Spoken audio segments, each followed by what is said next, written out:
ladies, mamas, happy Tuesday. And Maya and I are coming on here today to talk about something super, super important that's dear to our hearts, and one of the biggest reasons why we started this group and our coaching program is to bring more joy into your lives. Let's bring Maya on. Hi. Hi. So, was just saying that uh, our biggest purpose in this coaching practice and in everything that we do is to bring more joy. There's obviously a lot of aspects that fall under that, but we have been talking to many moms from this group, and we've been seeing a couple of things that have been kind of the same thing with each mom. That when we ask what is your ideal day, so most of the times they'll describe their ideal day the way it is now, but like with less dishes and you know Yeah. Yeah. cleaning up as much and like the outside stuff, but without actually noticing like how they want to feel, right?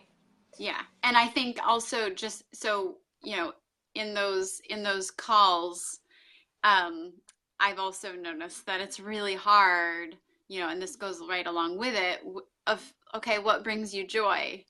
And and a lot of people don't know. And I know that I've struggled with this when in the trenches of motherhood, and it's something that Michaela and I feel really powerfully about, is we should all be doing this in joy. We shouldn't be feeling like we're drowning, and we shouldn't feel like we have to wait until the kids are out of the house in order to figure out who we are and what does bring us joy. It can be all integrated together.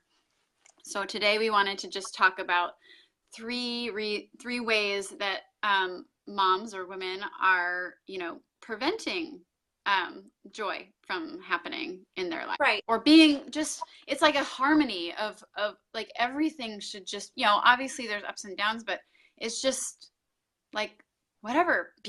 Like if you add things in that bring you joy, then maybe the dishes aren't going to be such a pain in the ass, Right. It's just Right. doing that. So Exactly. the first thing is just not taking the time or the space to figure out what does bring you joy. And that can be, taking time to journal, taking time just to be alone, or because, I get it. I've got two kids. I'm a single mom. I get it. There's a lot of talking.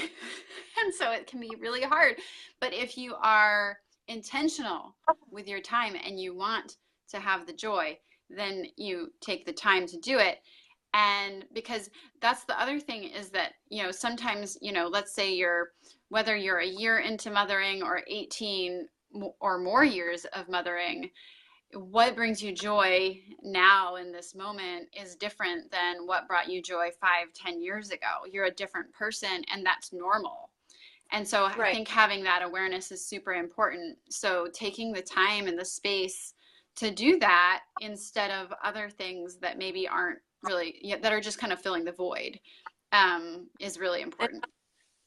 mentioned something very important. When you become a mother, it's such a huge shift in your world, in your consciousness, in your body. I mean, so many different things that are happening that a lot of times us women don't take the time to grieve the person that we once were.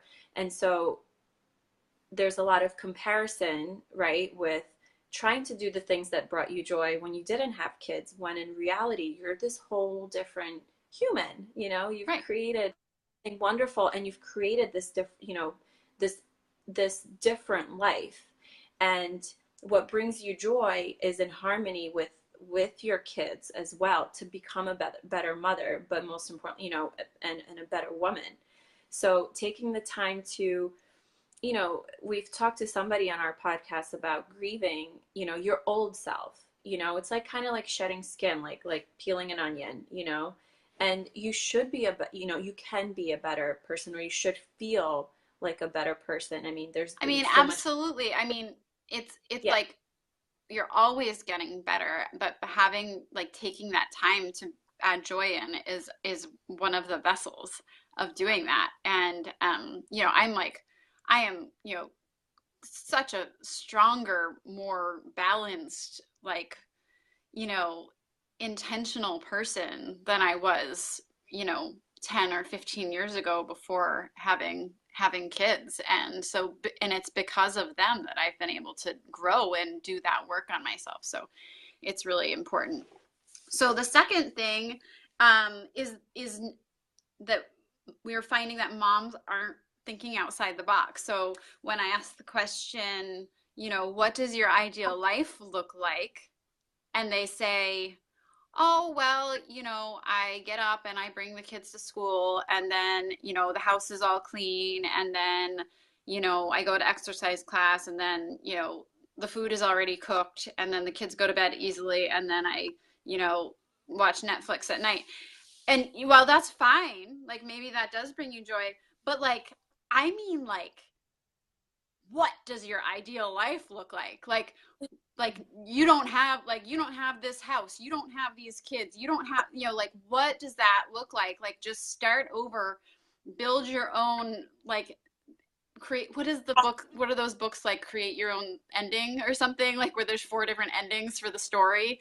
Anyway, but like, you like get creative, like if you really really like doing some sort of like craft or artsy thing, or if there's a group of moms that that get together on Thursday evenings and you really like that, or there's an exercise class or a dance class that you've been dying to do, do it. And think, The things like, that don't I've done, hold yourself back. yeah, one of the things that I've done, I've always liked educating myself. So, I got my yoga teaching certification at 24, not to teach, but it was to learn all the aspects of it myself. And the beautiful part in the world that we live in now, everything is so accessible. We have, you know, endless amounts of courses we can take, right?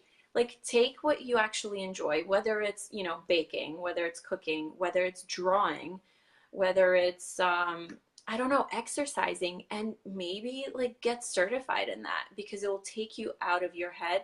And us women, we are naturally nurturers, and we can be not just at home, we can support our tribe, like in our community.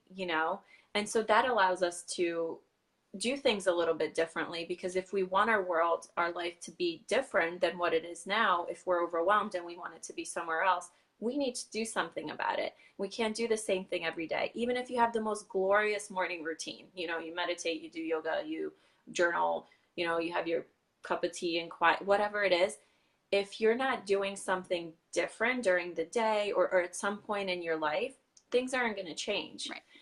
And being able to, stay sharp and educated is so easy nowadays. And the thing is, if you can't figure it out, talk to someone, call a friend that you trust, that you actually admire. They always say you're like the five people that you surround yourself with. Take a look at that. Are your people inspiring you?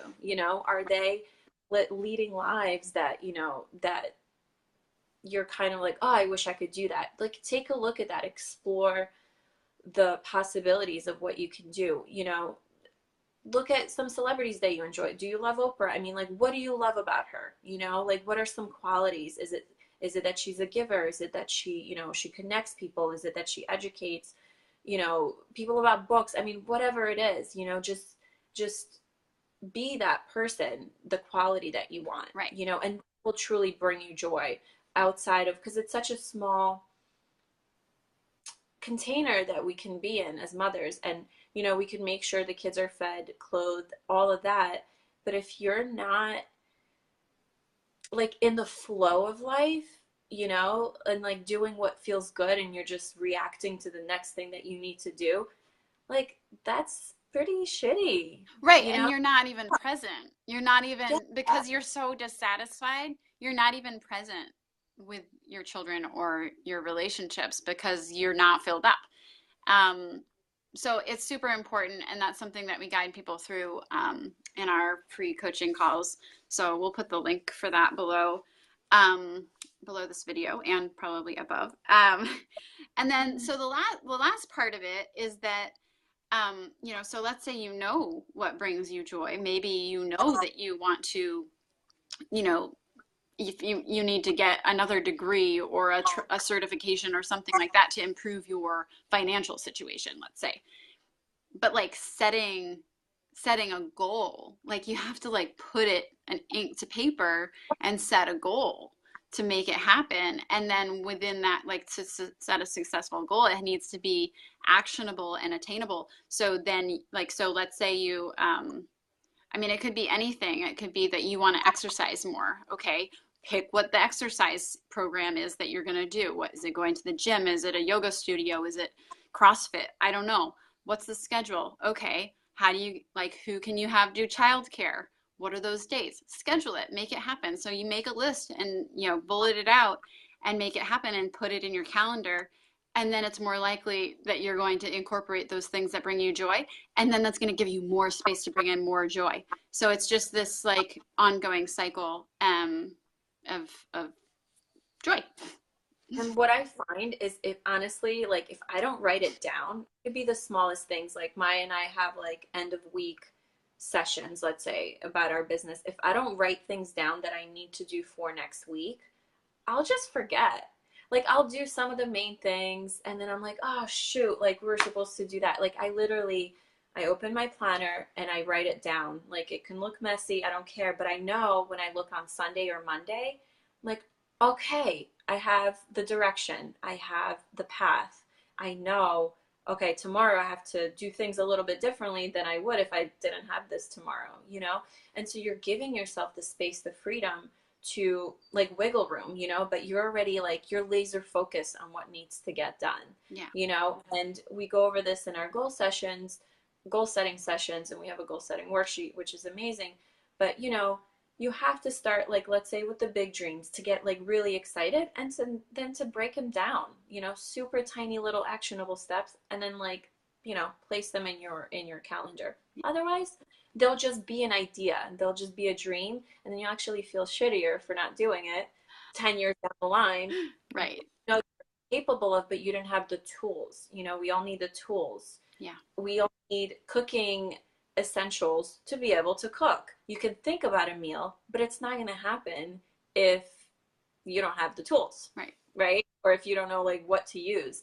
And you could be the greatest chef, right? Or health coach or whatever, but you still need the directions, the book, to be able to do something extraordinary, right? Yeah. So that's what we are here to help you do. Yes, absolutely. So hope you take advantage, and hope you jump on board with us and with your best life that you so deserve to live. And you're deserve well to have. Yeah. Awesome. Which, yeah, it's all inside of us. So yeah, hope everyone has a beautiful Tuesday and a beautiful week, and we will be back here on Friday. All right. Bye. Bye.